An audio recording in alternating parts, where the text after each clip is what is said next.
Okay, yeah. So today my name is James Middleton, James Diego Middleton.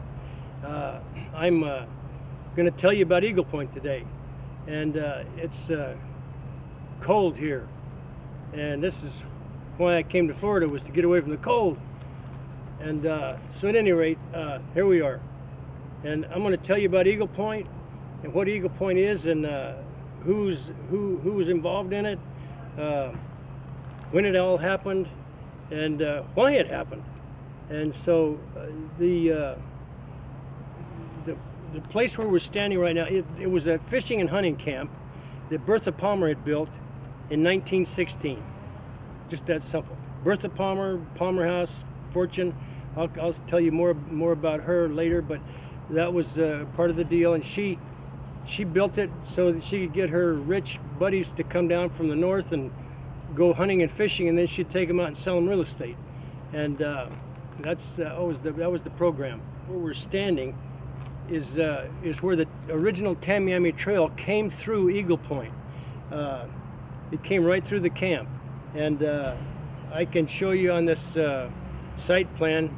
The dotted line is where the original coastline came, and that's and the cottages were all arranged in a semicircle, area facing out toward the water, and that's the way it was.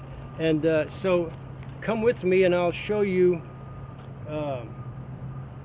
Tamiami Trail, and that's the most important thing on this operation right now, is the Tamiami Trail where we're located. I can this way up here is where we walk around like this. Yeah, I mean, so up this way is the trail. Originally came in this way, and some guys are up there with a wood chipper where the tennis courts are and stuff. But that was the entrance, and that's where they came through to get through the camp. And then it went right through Eagle Point here. Yeah, lot 11 is this big long lot, and the trail went right up through it, and then out onto a causeway, and that was the original entrance into the city of Venice, was across that causeway and right along this area. So come on with me, and we'll get you back, and I'll take you for a walk on the last piece of the Tamiami Trail that is existing today in Sarasota County. So there we go. Yep. So you can see right here what we basically got is, this is the Velvet Highway. This is a 9-foot wide macadam covered thing with concrete curbs on both sides. And the guy that owns this is a guy named Max Brown, and he's really been a wonderful guy. He's preserved this on a lot that he bought the lot next door, and he built this big house on it that as we walk down the trail, you'll be able to see the house back in there. He built that house, and then he bought this lot, which is still vacant, just so nobody would build on next to him. And then later on, he bought the Curtis Cottage, which is cottage number 1 at Eagle Point. And I'll tell you about that when we get around there. So come along with me, and we'll walk down the Tamiami Trail, and you'll get to see it. This is the part that could get a little boring, just walking along here, but it really is kind of neat. Oh, it is. See the big house here? This is part of Max's house, and he's got some guys doing work on it, on the house, and fixing it up and stuff. But this is actually the way the Tamiami Trail was in 1916. The trail, they were working on it from before 1916. Actually, they were working on it, and they finally finished it up in 1928, and that's when they dedicated it. It went all the way across Alligator Alley from one side of the state to the other. You see, here's the building site on lot 11 over here.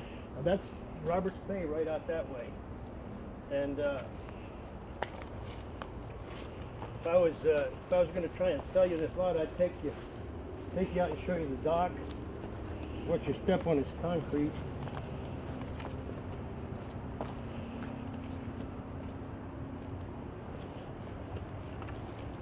It's amazing. Yeah, see, and there's a dock right here that he, for this lot, it goes out into an oyster bed right out there, and that's where the intercoastal waterway is, right out yonder. That's on the other side of these mangroves. Watch your step on the roots, man. But this is the reason I walk clear out here, because this is, it really means something to me, because this is the high point where the causeway, where the concrete abutments and everything. And if you look back in here, you'll actually see big old chunks of concrete that are still there from when they tore the causeway out. These, yeah, it's fascinating location. It's low tide now. You see the mangroves are down, but that's this is where you go across the lagoon, the bay, across the bay to Venice, because this was before the intercoastal. There's a canal that runs right back through here between Eagle Point and Harbor Lights Trailer Park, and that it's a tidal canal, so it goes up and down. And that's why you can see the mangroves here. But anyway, come on with me, and I'll take you down and take you around behind Max's house, and then show you. This is the Curtis cottage. So he bought this so that his friends could come and stay here and visit. This was the first cabin that got built, and this is where I got to go into the deal about Bertha Palmer was the one that bought the land, and she hired an Englishman named Mike Evans to actually build Eagle Point for her. And this was in 1916. Bertha Palmer was, and I could go on, books have been written about her, and I could go on and on about her and just for hours. But I'm going to try and just highlight this deal about Bertha. But she was quite a lady. When Potter Palmer was about 35 years old, he met Bertha Palmer's dad, who was a guy named Honore, and he was a real estate developer there in Chicago also. And he noticed a little 12-year-old girl that was running around, and he looked at her, and he kind of fell for her right then. So he asked her dad. He said, "Is it all right with you if I have permission to come back and court her whenever she becomes of age?" And of course, Honore said, "Well, sure, because he's a young guy with lots of money, and so that's a good idea." So I guess you could call that a pre-arranged marriage or whatever. But anyway, it did happen. She grew up, turned 21. He came back and ended up marrying her, and then he died in 1902.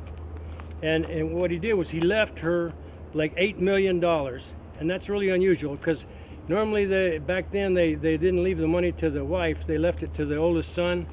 And but the lawyer that was helping him do his will, he said, "Yeah, I want to leave all of it to her." And the lawyer said, "Oh no, you don't want to do that." He says, "You do that, then she'll just get remarried, and then he'll get all the money." And Potter Palmer's quoted as saying, "Yeah, well, he's going to need it," because I guess she had really expensive taste, buying the best dresses and the jewelry and artwork from all over the world, and she was quite a patron of the arts that way, and she was an international celebrity. When he died, he left her the $8 million, and she moved down to Florida 8 years later, and in that time period, she was here, came in 1910, she died in 1918. During that 8-year period, she ended up turning that $8 million into $22 million with all the real estate developments, real estate parcels and property that she bought. Bertha got the deal going, and she hired this Englishman named Mike Evans to actually build Eagle Point for her. He was a promoter kind of guy. He owned a dude ranch in Sheridan, Wyoming called Teepee. And this is where they had all been there in the summertime riding horses and carrying on at the dude ranch. And she said, "I want something like that." And of course he did. He built it, and I guess it had the same feel as Teepee dude ranches in Wyoming, is that it's all these cottages were barn red with white trim, and I guess it was the same setup up there in Wyoming, same wheel deal. At any rate, and the clientele that he had going there, he would bring here in the winter, in the wintertime. Right before she died, she sold Eagle Point to Evans. He took it over, and then he started trying to run with it for like 5 years, and he struggled with it because he just couldn't get the cash flow to work, because he didn't get the clientele here that Bertha could attract. And so at any rate, he ended up selling it to one of his regular guests, a guy named Kingsbury Curtis. His family is actually they're the ones that maintained Eagle Point and operated it for the next 70 years. 4 generations of the Curtis family grew up in Eagle Point and spent time here, and all the way up until 1989, when they put it on the market and sold it. And that's when Glenn Goodman and Danny Overstreet ended up buying it. Goodman was he got this piece of dirt, and he was trying to get it annexed into the city so he could hook up to sewer and water. And he micromanaged everything himself. He didn't want to hire lawyers and spend the money. He had the money to spend, but he didn't want to spend it. So he'd go to the city council meetings himself, and he would tell them about his plans to do Eagle Point and how it was going to this and that. And one of the stories goes that he'd show up in his shorts and t-shirt and sandals and at the city council meeting, and they'd be asking him questions about what his plans were with Eagle Point. And he finally said to him, he said, "Look, I just want to tell you, I didn't come here to give a book report." He didn't really cement great relationships with the city council people, and it took him like 11 years after he bought it to actually get it annexed and hooked up to the sewer and water. And part of that was he kept changing his mind about what he was going to do with it. That was the kind of thing that he did. And again, finally he did get it built up. He turned what was originally 30 acres, went on the other side of Highway 41. Then they sold off part of that, and they actually had like 12 acres that they were developing, and then they added 11 acres when they dredged the intercoastal in the 1960s. So yeah, it was like 24-acre piece of dirt then that he turned that into a 44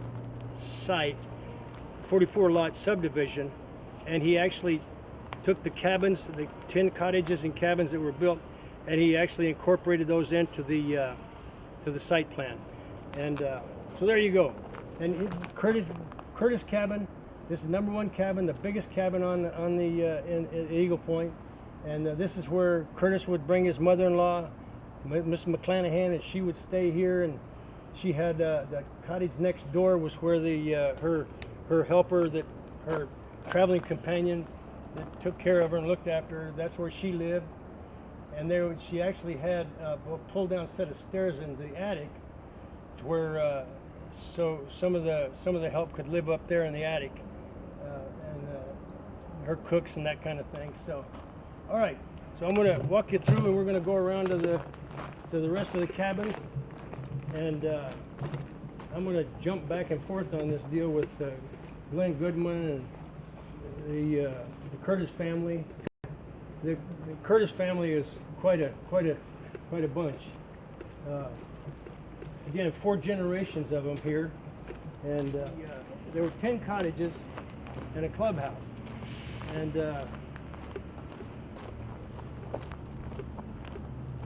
when Goodman bought it, he restored all those cottages and restored the clubhouse, and he promised the city that he would have at least 3 of them that would be restored and maintained in perpetuity. That was kind of the deal he made with the city. And so actually, as it turned out, they preserved 9 of the cabins. Here's the cabin #2, small 1-bedroom.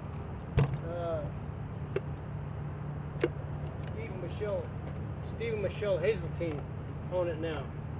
They bought it. They haven't totally redone it, but they've been working on it, on the outside of it and stuff. Cabin #3. This is Bob McPherson, is the guy that lives here. Takes it. cabin number 4 was over here where this yellow house is, and that's the one that they did tear it down because I guess it was just riddled with termites, and it just was not. It was beyond saving or restoring. But the other 9 cabins have been redone. Yeah. So here we are at the clubhouse and cabin number 5. I told you cabin number 4 I said was gone. So cabin number 5 is the guest cottage, and there's the clubhouse. And the clubhouse has got 4 bedrooms upstairs. They call it the bachelor quarters. And the lower level of the clubhouse has got a big cafeteria and a kitchen and a living room and a library area that's down there. And guests at Eagle Point today, even that they can stay at the guest cottage, they have to reserve it, but it's a lot of the people here lived in it while they're having their houses built in the guest cottage. My wife and I spent a lot of time there while we were renovating cabin number 7, so it was quite a deal. You see the water tower behind there? That's part of the history of the city of Venice required Glenn, the developer, to agree that water tower would be maintained and perpetuated in perpetuity. And so there was a time earlier in the program when we weren't really taking care of it. The Eagle Point Homeowners Association was kind of neglectful and not taking care of it, and the legs rotted. And one day the damn thing fell over on the clubhouse. But then they came over and they got a big crane in and they picked it up and laid it down and took it apart and then rebuilt it from scratch. Wow. And that's what you're seeing today is a replica of the original. So here's cabin number 6 is the blue cabin over here, and that one is the number 5 and number 6 are both about the same style of cabin, same type of houses, the same floor plans. And basically the way they did these cabins is they tried to make them into quads so that there'd be like each corner was a rental unit, and that's the way they would accommodate people. Or you could hook them together with a double acting door in between them to make it half or the whole thing if somebody wanted to rent it. But at any rate, so come on with me and I'll take you through the pathway. And what they would actually do, in the clubhouse they would prepare 3 meals a day for guests. And this big bell right here, they would actually ring the bell, and that would mean everybody was ready to, food was ready, time to come. And so people would walk from all 10 cabins. They would walk down these pathways to the clubhouse to have breakfast or lunch or dinner. And so I'm going to take you down. I'm going to take you down one of the historical pathways.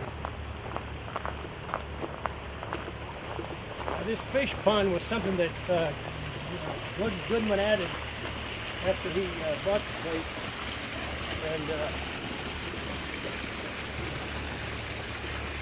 you can see the pathway into cabin number 6. Yeah. So be careful when you walk here on these rocks. Yep. I'm going to take you. So this pathway goes across the property of Clark and Mary Wright's house over here, and they're now he's the guy with the granddaddy who was a circuit court judge that would drive his Model T down the Tamiami Trail to when he'd go on his circuit court judge rounds. And at any rate, here we go. Watch this pile of trash here. This is, I'm taking you down the historical walkway. So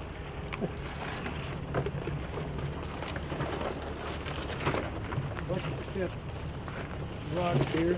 Yeah, here. Now, this is cabin number 7. This is the one that I redid. I don't know what I told you, but whenever I got it, it was the last one. And like, you know, did I get fished in on that? But oh yeah, it's the last one we got. So it took me I thought it was going to be a 6-month project to fix it up.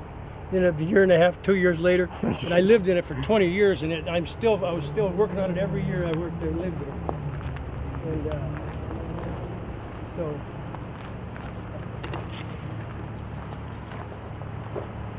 once you step these rocks. Yep. Cabin number 8.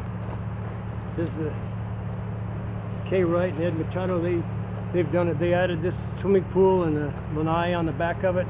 That caused a commotion. Story behind this place, because it was right up against the right-of-way for US 41. And yeah, see, 10 Memory Trail came through Eagle Point originally, and then in 1926 they moved it to its current location. And when they did that, that right-of-way was right up against this house. So they had to lift the house up and actually rotate it and set it back down again to get it out of the right-of-way. Well, then it changed hands a few times. Well, it was still in the setback, so the title was boogered up because of that. And so finally this guy bought it, this couple, the Reeds, and they elevated it and moved it forward and put it where it is today, and really redid the whole thing and made it really nice. That's cabin number 9.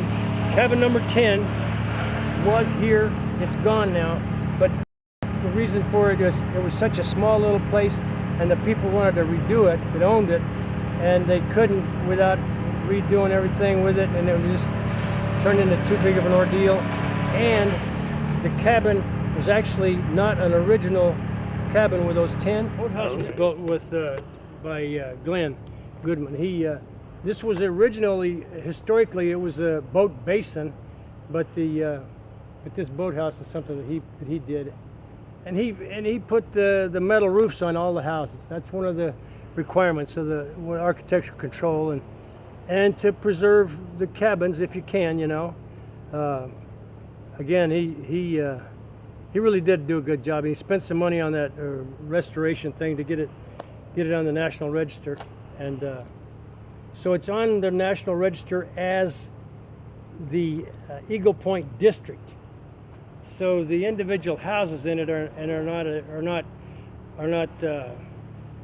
don't fall under that code of preservation. Preservation, yeah. So okay, come on with me, I'll take you out on the dock. It's really connected with the city of Venice, but it predates whenever the Brotherhood of Locomotive Engineers came in and built the city of Venice. I mean, they watched the Venice get built. Snake Island around the corner over there. This is the intercoastal that goes through. Of course, we all know about the intercoastal waterway. It goes from Brownsville, Texas to Boston, and it's the intercoastal waterway that was a great project of the Army Corps of Engineers to protect our shipping from enemy attack and bad weather. And that was, you know, right after World War II. And one of those projects that takes on a life of its own. It just keeps it going, no matter what. Yeah. And that's the way today shipping is all out in those big container ships, and they're all out in the Gulf. And they won't even fit in the canal because they're too big. They're as big as football fields, right? So today, it's a 6-county taxing district they've got set up to maintain the intercoastal waterway, and it's now it's about recreation. It's about boaters, and how we need to maintain that intercoastal waterway, so we got a place to sail our boats and motor up and down, and that's what people do. Yeah, it's a beautiful area here.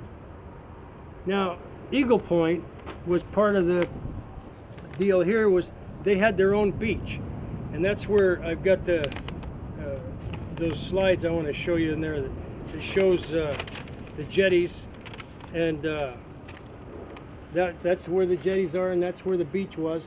And they basically had the whole end of it, and they owned all those islands in there.